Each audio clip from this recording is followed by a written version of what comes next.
ஸ்வீட்டார்ட்ஸ் welcome to the D edit. So இந்த மாதிரி ஒரு சூப்பரான எடிட் எப்படி இன்ஷாட்டில் இல்லை, இன்ஷாட்டில் நம்ம எடிட் பண்ண போகிறதில்ல, வீட்டா ஆப்பில் தான் எடிட் பண்ண போகிறோம். இன்ஷாட்டில் தான் வேணுங்கிறவங்க கண்டிப்பாக இந்த வீடியோவை ஸ்கிப் பண்ணிவிட்டு போய்க்கலாம். ஸோ வீட்டா ஆப்போட லிங்க் நான் கமெண்ட்டில் பின் பண்ணுறேன். ஓப்பன் பண்ணனே உங்களுக்கு இப்படி தான் வரும். இது ஃப்ரீ தான், உங்களுக்கு ப்ளே ஸ்டோர்லேயே அவைலபிளாக இருக்கும். ஸோ அது வந்துட்டு ப்ளஸ் கொடுத்துக்கோங்க. கொடுத்துட்டு இமேஜ் வந்து நான் பேக்ரவுண்ட் இமேஜ் வந்து செட் பண்ணிக்கிறேன். பின்ட்ரெஸ்ட்டில் போய் நீங்கள் வந்து கார்ட்டூன் கேர்ள்ஸ் இமேஜ் அனிமேன்னு போட்டிங்கனாவே உங்களுக்கு வந்துடும் பின்ட்ரெஸ்ட்டில். அது எப்படி பண்ணுறதுன்னு கீழே ஹவு டு டவுன்லோட் ஹெச்டி இமேஜஸ்னு இருக்கும், அதில் போய் பார்த்துக்கோங்க. நெக்ஸ்ட்டு ரேஷியோ போயிட்டு 9:16 கொடுத்துட்டு இப்போ வந்து இமேஜ் செலக்ட் பண்ணிங்கன்னா இந்த ஸ்கேல் வரும். இதில் ஃபில் கொடுத்துக்கோங்க. ஸோ இந்த மாதிரி ஃபில் கொடுத்துட்டிங்கன்னா உங்களுக்கு இந்த மாதிரி வந்துடும். இப்போ வந்து இமேஜ் வந்து கரெக்டாக நம்ம வந்து அட்ஜஸ்ட் பண்ணிக்கலாம் ரேஷியோக்கு ஏற்ற மாதிரி. ஸோ இப்போ வந்துட்டு நான் இமேஜ் வந்து எடிட் பண்ணிவிட்டேன். நெக்ஸ்ட்டு முன்னாடி மூவ் பண்ணிட்டு வந்திங்கன்னா சவுண்டுன்னு ஒரு ஆப்ஷன் இருக்கும். ஸோ அதில் தான் போய்ட்டு நம்ம மியூசிக் ஆட் பண்ண போகிறோம். இப்போ மியூசிக் செலக்ட் பண்ணிங்கன்னா உங்களுக்கு வந்து அந்த ஆப்பில் இருக்க மியூசிக் வரும். ஸோ எஃபெக்ட்டு டிவைஸ் கொடுத்திங்கன்னா உங்கள் மொபைலில் இருக்கிறதெல்லாம் வரும். பார்த்தாவே தெரியும் என்னோடய மொபைலில் ஒன்றுமே இல்லை. அதனால் நான் வீடியோலேருந்து எக்ஸ்ட்ராக்ட் பண்ணிக்க போகிறேன். இம்போர்ட் ஃப்ரம் ஆல்பம்னு கொடுத்திங்கன்னா உங்களோட கேலரி ஓப்பன் ஆகும். அதில் வந்துட்டு நீங்கள் எந்த சாங் வேணுமோ அந்த வீடியோ வந்து செலக்ட் பண்ணிக்கோங்க. இப்போ செலக்ட் பண்ணனே எக்ஸ்ட்ராக்ட் ஆடியோ வந்துடும். இப்போ வந்து அந்த இமேஜ் அந்த வீடியோ செலக்ட் பண்ணிங்கன்னா உங்களுக்கு இந்த மாதிரி காட்டும். இப்போ அதில் ப்ளஸ் கொடுத்துக்கோங்க. உங்களுக்கு வந்து இமேஜ்க்கு ஏற்ற மாதிரி தான் வரும். இப்போ நான் இமேஜ் வந்து நல்லா இந்த செகண்ட்ஸ்க்கு ஏற்ற மாதிரி ட்ராக் பண்ணிக்கிறேன். இப்போ பார்த்தீங்கன்னா அதை செலக்ட் பண்ணி வீடியோ என்வரில் கொடுத்திங்கன்னா இந்த மாதிரி வரும். இப்போ வந்து இந்த ஸ்ட்ரெயிட் கோடு இருக்குல்ல, அதெல்லாம் மியூசிக் இல்லாதது. நம்ம வீடியோ என்வரில் கொடுத்தங்காட்டி உங்களுக்கு எவ்வளோ தூரம் இருக்கோ அதுக்கு தூரம் அவ்வளோதான் வரும். ஸோ அதை வந்துட்டு குறைச்சிட்டு நீங்கள் இமேஜையும் அதுக்கேற்ற மாதிரி க்ராப் பண்ணிக்கோங்க இந்த மாதிரி. ஸோ இப்போ நம்ம மியூசிக் இமேஜ் செட் பண்ணியாச்சு. இனி வந்துட்டு எஃபெக்ட் ஆட் பண்ணலாம். ஸோ எஃபெக்ட் வந்து நம்ம வந்துட்டு நிறைய ஆட் பண்ணலாம். ஆனால் நீங்கள் நிறைய ஆட் பண்ண டைம் இன்க்ரீஸ் ஆகும். அது மட்டும் பார்த்துக்கோங்க. இப்போ ஃபஸ்ட்டு எஃபெக்ட் வந்து பேசிக்கில் லாஸ்ட் வந்திங்கன்னா பேப்பர்னு ஒன்று இருக்கும். இப்போ வந்து அதில் அட்ஜஸ்ட்னு ஒன்று இருக்குது. அது வந்துட்டு ஃபுல்லாமே ஃபில்டர் அந்த ஃபுல்லாக இருக்காமா செக் பண்ணிக்கோங்க. இதை வந்து வீடியோ என்வரில் கொடுத்துக்கோங்க. உங்களுக்கு இப்போ தெரியாது, வீடியோ நீங்கள் போஸ்ட் பண்ணுறப்போ உங்களுக்கு அந்த எஃபெக்ட் நல்லாவே தெரியும். நெக்ஸ்ட்டு வந்துட்டு மூவ் பண்ணிட்டு வந்தீங்கன்னா பிளிங்குன்னு ஒரு ஆப்ஷன் இருக்கும். ஸோ அதை செலக்ட் பண்ணுங்கள். செலக்ட் பண்ணிட்டு ஃபர்ஸ்ட்டே பார்த்தீங்கன்னா உங்களுக்கு ஹாலோ பிளர்னு ஒரு ஆப்ஷன் இருக்குது பாருங்கள், செகண்ட் ஒன்னாக அது செலக்ட் பண்ணிக்கோங்க. கொடுத்துட்டு அட்ஜஸ்ட் போய்க்கோங்க. ஸோ உங்களுக்கு அந்த ஸ்பார்க்கிள் அந்த இது பார்த்திங்கன்னா இமேஜில் ஸ்பார்க்கிள் வருதுல்ல, அதனோட வேல்யூ எவ்வளோ வேணுமோ அந்த அளவுக்கு வச்சுக்கோங்க. ஃபில்டரும் அப்படி தான், உங்களுக்கு எந்த லெவலில் வேணுமோ வச்சுக்கோங்க. வச்சுட்டு இதையும் வீடியோ என்வரில் கொடுத்துக்கோங்க. ஸோ மறுபடியும் எஃபெக்ட் போயிட்டு அதையே பிளிங்க்லேயே கீழே வந்தீங்கன்னா கொஞ்சம் முன்னாடி வந்துட்டு பட்டர்ஃப்ளை இருக்கும். ஸோ அது செலக்ட் பண்ணிக்கோங்க. ஸோ செலக்ட் பண்ணிவிட்டு உங்களுக்கு வந்து அந்த பட்டர்ஃப்ளையில் வந்துட்டு அந்த ஸ்பார்க்கிள் எஃபெக்ட் வரும். ஸோ அது வந்துட்டு உங்களுக்கு எவ்வளோ வேணுமோ அதையும் செட் பண்ணிவிட்டு வீடியோ என்வரில் கொடுத்துக்கோங்க. அவ்வளோதான்.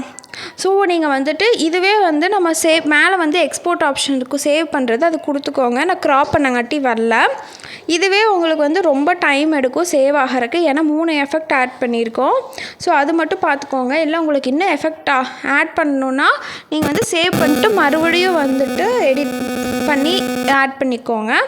இப்போ டெக்ஸ்ட்டு பார்த்திங்கன்னா இந்த மாதிரி தான் ஃபாண்ட்டில் வந்து டெக்ஸ்ட் நிறையா இருக்கும். இல்லைன்னா இந்த ஷாப் இருக்குல்ல, அதுலேயே இந்த ஃபாண்ட்டு நீங்கள் யூஸ் பண்ணிக்கலாம். ஆனால் தமிழ் ஃபாண்ட்ஸ் வந்து நம்மளால் ஆட் பண்ண முடியல. அதனால் நான் இன்ஸ்டாகிராமில் ஆட் பண்ணிவிட்டு, இல்லைனா நீங்கள் இன்ஷாட் ஆப் வச்சு கூட ஆட் பண்ணிக்கலாம் எப்பவும் போல். நான் வந்து இன்ஸ்டாகிராமில் போஸ்ட் பண்ணுறங்காட்டி டேரெக்டாக பண்ணிட்டேன். என்னோடய ஃபர்ஸ்ட் வீடியோவில் இதில் பார்த்திங்கன்னா டெக்ஸ்ட்லேயும் வந்துட்டு அந்த ஸ்பார்க்கிள் எஃபெக்ட் இருக்கும், க்ளோ ஆகி இதாகிற மாதிரி இருக்கும். ஸோ அது எப்படி பண்ணுறதுன்னு நான் சொல்கிறேன். ஆனால் இதிலே பார்த்திங்கன்னா இங்கிலீஷில் கொடுக்குறதா இருந்தால் இதுலேயே நிறைய ஃபாண்ட்ஸ் இருக்குது. பார்த்திங்கனாவே தெரியும், நிறைய டிஃப்ரெண்ட் டைப்ஸ் ஆஃப் ஃபாண்ட்ஸ் இருக்குது. நீங்கள் வந்து டேரெக்டாக யூஸ் பண்ணிக்கலாம். இப்போ பார்த்தீங்கன்னா வீடியோ வந்து நான் சேவ் பண்ணிக்கிறேன். ஸோ இது ரொம்ப டைம் எடுக்கும் கண்டிப்பாக, ஏன்னா நம்ம இந்த 3 எஃபெக்ட் ஆட் பண்ணியிருக்கோம்ல. ஸோ அது மட்டும் பார்த்துக்கோங்க. எப்படியும் ஒரு 5 மினிட்ஸ் ஆயிரும். இப்போ சேவ் பண்ணதுக்கப்புறம் நான் இன்ஸ்டாகிராம் ரீல்ஸ் ஓப்பன் பண்ணிட்டேன். நீங்கள் வந்து மியூசிக் இதில் கூட ஆட் பண்ணிக்கலாம்.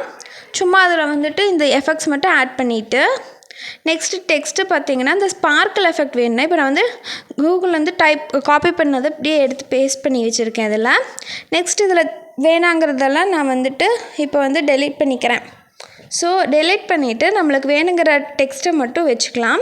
வச்சதுக்கப்புறம் இப்போ பார்த்திங்கன்னா நான் இருக்க ஃபாண்ட்டுக்கு அதுக்கு அடுத்தது இருக்குது பாருங்கள், அந்த ஃபாண்ட் நம்ம யூஸ் பண்ண போகிறோம். இப்போ பாருங்கள், நீங்கள் வந்து டெக்ஸ்ட் இந்த மாதிரி பண்ணிவிட்டு உங்களுக்கு எந்த அளவுக்கு சைஸ் வேணுமோ அந்த மாதிரி நீங்கள் வந்து சைடில் வந்து இன்க்ரீஸ் பண்ணிக்கலாம்.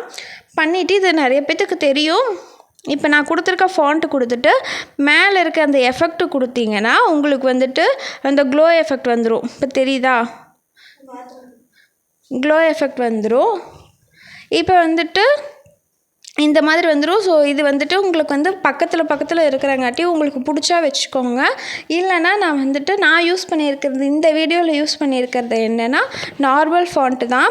இப்போ பார்த்தீங்கன்னாவே தெரியும் உங்களுக்கு எந்த மாதிரி வருதுன்னு. மேலே இருக்க அந்த இதை ஆஃப் பண்ணிங்கன்னா உங்களுக்கு வந்துட்டு இந்த மாதிரி வராது, இந்த க்ளோ எஃபெக்ட் வராது. உங்களுக்கு எப்படி வேணுமோ அந்த மாதிரி வச்சுக்கோங்க. நான் வந்து நார்மல் எஃபெக்டே வச்சுட்டேன். இப்போ பாருங்கள், ஸோ ஃபாண்ட் மட்டும் நான் சேஞ்ச் பண்ணிட்டேன். நீங்கள் வந்து டெக்ஸ்ட் எஃபெக்ட் வேணும்னா அப்படியே வச்சுக்கோங்க, இல்லைனா விட்டுருங்க. நான் சைஸை வந்து சின்னது பண்ணிட்டேன். இப்போ வந்துட்டு உங்களுக்கு எந்த இடத்துல ப்ளேஸ் பண்ணணும்னு நினைக்கிறீங்களோ அந்த இடத்துல ப்ளேஸ் பண்ணிக்கோங்க. ஸோ அவ்வளோதான், நம்மளுக்கு வந்து வீடியோ ரெடி ஆகிடுச்சு. ஸோ உங்களுக்கு இந்த வீடியோ பிடிச்சிருக்குன்னு நினைக்கிறேன். வேறு ஏதாவது டவுட்ஸ் இருந்ததுன்னா கீழே கமெண்ட்டில் கேளுங்க. வீட்டு ஆப்போட லிங்க் நான் டிஸ்கிரிப்ஷனில் கொடுத்துறேன். கண்டிப்பாக இதை வந்து இன்ஷாட்டில் பண்ண முடியாது, மறுபடியும் வந்துட்டு கீழே கமெண்ட்டில் கேட்காதீங்க. இன்ஷாட் ஆப் வந்து ஃப்யூச்சரில் இந்த மாதிரி எஃபெக்ட் கொடுத்ததுன்னா நான் வந்து கண்டிப்பாக போடுறேன். ஸோ அவ்வளோதான் கைஸ். உங்களுக்கு வேறு ஏதாவது டவுட்ஸ் இருந்ததுன்னா கீழே கமெண்ட்டில் கேளுங்க. இதுக்கு மெட்டீரியல்ஸ் எதுவுமே இல்லை, இந்த வீட்டு ஆப் மட்டும்தான். ஸோ அடுத்த வீடியோவில் பார்க்கலாம். நான் வந்து இன்ஷாட்டில் ஷேர் பண்ணியிருக்கேன், இன்ஸ்டாகிராமோட லிங்க் டிஸ்கிரிப்ஷனில் இருக்கும், போய் பார்த்துக்கோங்க. பாய்.